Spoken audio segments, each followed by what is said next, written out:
Welcome back to An Audience of One by JannahVersity, in which we deliver spiritually uplifting and motivational content to individuals who need a reminder that they have worth, that they have value, and that they have a gift that they need to share with the world once they realize their full potential.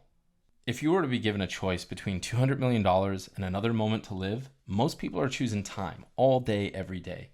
Of course, the obvious is that what's $200 million when you're dead? Obviously, there's nothing you can do with what you can't take with you past the grave once you're in it. The poor person trades their time for money, and that's a big reason why they're poor. No one becomes wealthy trading their time for an hourly wage, and that's because when you're trading your time for an hourly wage, you're limited to the amount of time you have, which is a finite commodity. People with wealth are really trying to purchase back their time.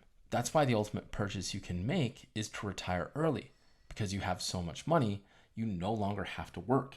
And now instead of spending time trying to earn money, you can spend the time doing the things that you actually want to do. As someone who's trying to improve themselves, to work on their goals, to improve their character, you need to put in a lot of work. And that work, be it in your fitness routine or your intellectual development, or be it in developing your relationships, or be it in creating your own source of income and creating your own businesses, requires a lot of time. Each individual endeavor requires time. The collective requires a lot of time. And you're most likely not one of those individuals who has the liberty of not working. So your time is even more limited.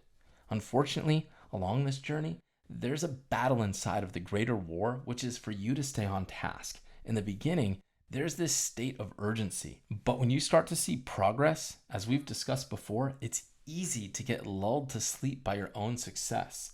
And as you get lulled to sleep by your own success, you can start to allow for small failures. And as you allow these small failures, your tolerance for failure to adhere to the standards you've set for yourself can start to create a great unraveling. But as with anything, the failures usually start small. And one of the biggest failures that you can fall into is wasting your time.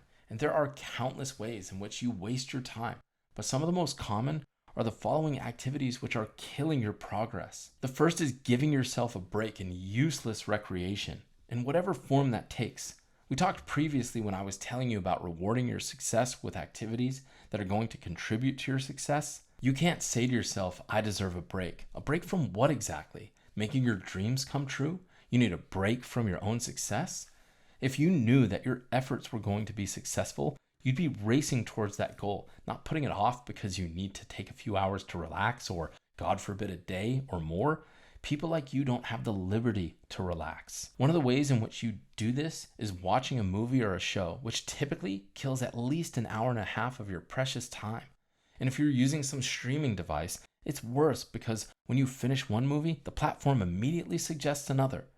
And you've already dropped 90 minutes. You can easily turn that into 4 to 5 hours. Cancel all of these subscriptions. You can renew your subscriptions when they're making movies and series about you. Another time killer is doom scrolling through social media, be it Instagram, TikTok, or YouTube Shorts. There's no end to the mind-numbing and brain-dead material. Again, stop consuming and start producing. You can kill hours on these platforms with absolutely no benefit. Half the time they're making you feel bad, either because it's doom and gloom of politics or the reminder that you're worthless because some influencer is flaunting their completely scripted and fake success. But if you follow these steps, you could win the lottery and you could be successful too. Good advice on these platforms is hard to come by. And if they're not encouraging you to get off of these platforms to work on yourself, then they're not giving you good advice. Another thing that's killing your efforts is sports. Sports are great. The lessons of struggle, perseverance, competition, and the championship spirit are all phenomenal tools, but only if you apply them to your efforts.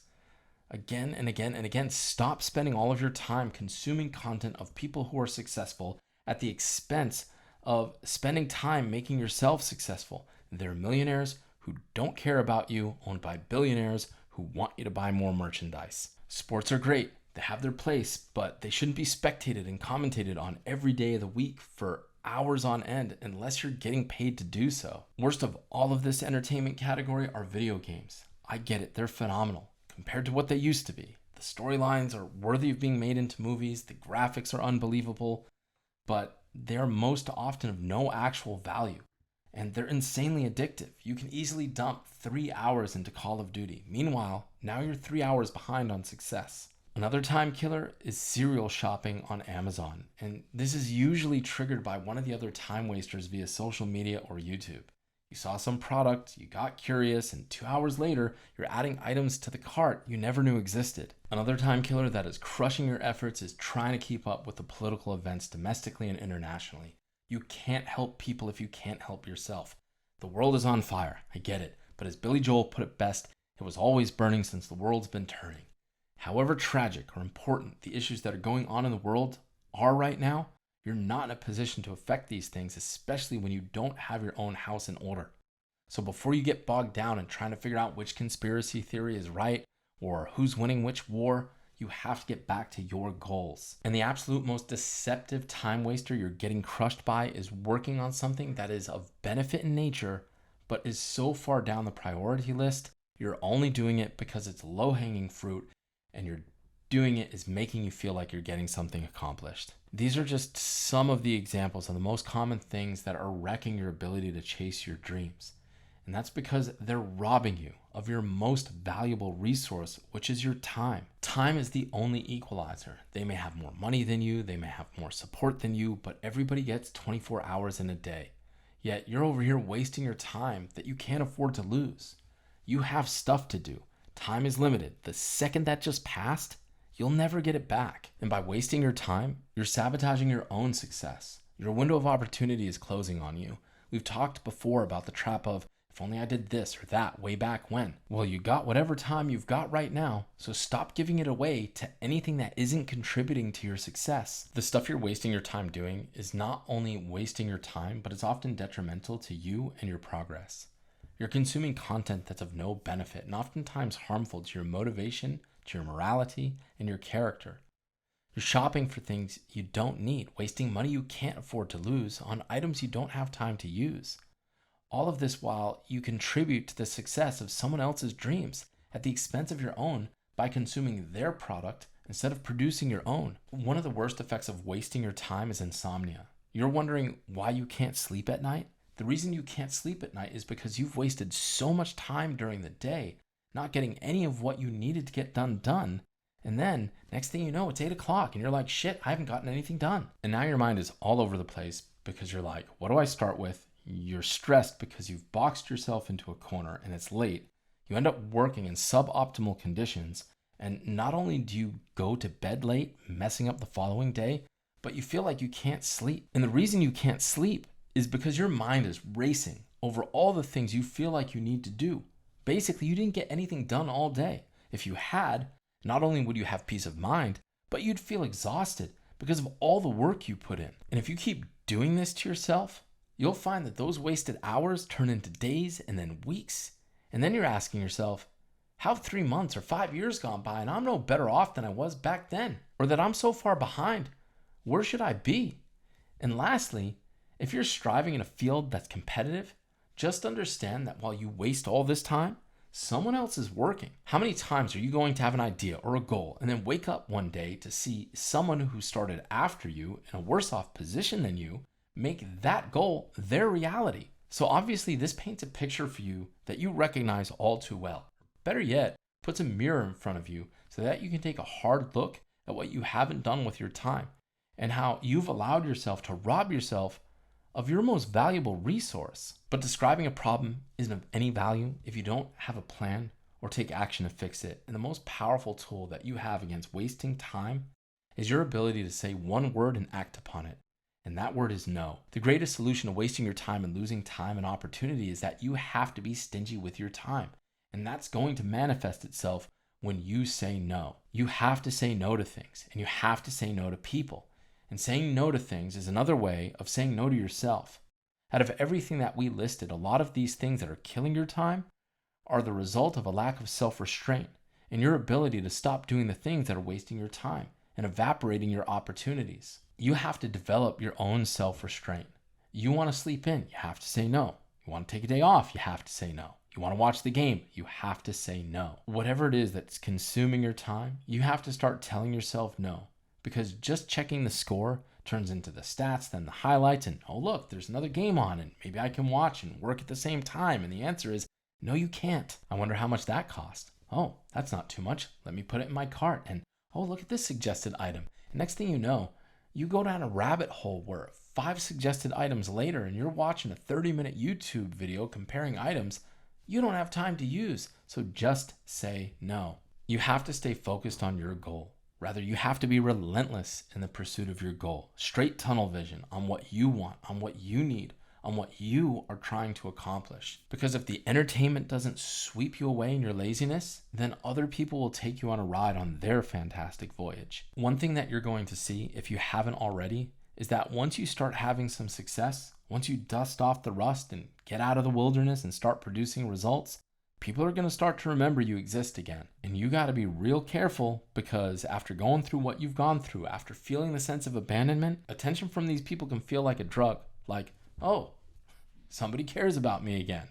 Somebody wants to hang out with me again. And as hard as it is to reject that attention, you've got to know when to say no. Because although we all need companionship from time to time, you have to ask yourself, after going to this little or long event, am I going to feel better about myself? Is this going to bring me closer to my goals, or is it just going to be a net neutral? Or worse, is it going to set me back?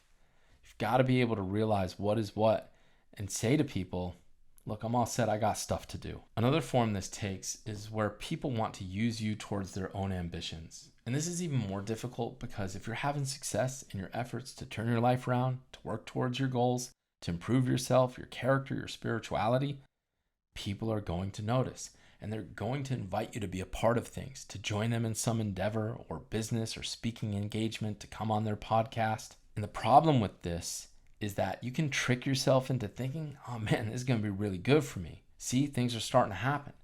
When in reality, things aren't happening for you. They're using you to make things happen for them. Then you find yourself in a situation where you think you're making progress because you're doing stuff, but you're doing stuff that's helping other people get closer to their goals and not closer to yours. So you go to their meeting, or you speak at their event, or you entertain their phone calls. And next thing you know, you're done with whatever time they robbed you of. And now you're stressed and behind because you've given away your most valuable asset, assuming that it would return dividends. And history tells you that most oftentimes that's not the case. One of the biggest problems is not that just wasting time robs you of your most valuable resource with regards to your progress and your goals, but rather what it does to you mentally. Because it can create this if only I did so back then mentality, where you start saying to yourself, where would I be had I done what I should have done back when I should have done it? But now look at how far back I am from where I should be because I didn't. And you take that mentality straight to the what's the point anymore attitude. Well, guess what? That's your situation now in relation to your situation back then, whether it was 2 months, 2 years, or 2 decades, which admittedly sucks. But your situation where you are in relation to where you'll be in the future hasn't yet happened. So give your future self the gift of productivity today. There is a lot of time in the day, but not when you wake up at 10 a.m. or God forbid later. You have to attack your day. If you don't have a set schedule, make one. If you can't keep a fixed schedule, make a plan the night before each day. When you wake up in the morning, which should be as early as you can, you have to get after it. Shower, pray, work out, run, read, write, record, knock out task after task. Set time limits so that one task doesn't spiral out of control and eat up your entire morning. This way you have little victories back to back to back, and you haven't even hit noontime, and you've knocked out several tasks and accomplishments. Set reminders if you have to, not just to get things done, but as wake-up calls for if you started to deviate from your tasks as reminders to get back at it. Be stingy with your time. Say no to your desires to be lazy. Say no to entertaining yourself. Say no to relaxing. And definitely say no to people who want to rob you of your time for frivolous activities or to use you to help them get closer to their goals at the expense of your own. You need to start saying no to everything and anything that doesn't bring you closer to your goals, and finally start saying yes to everything that does.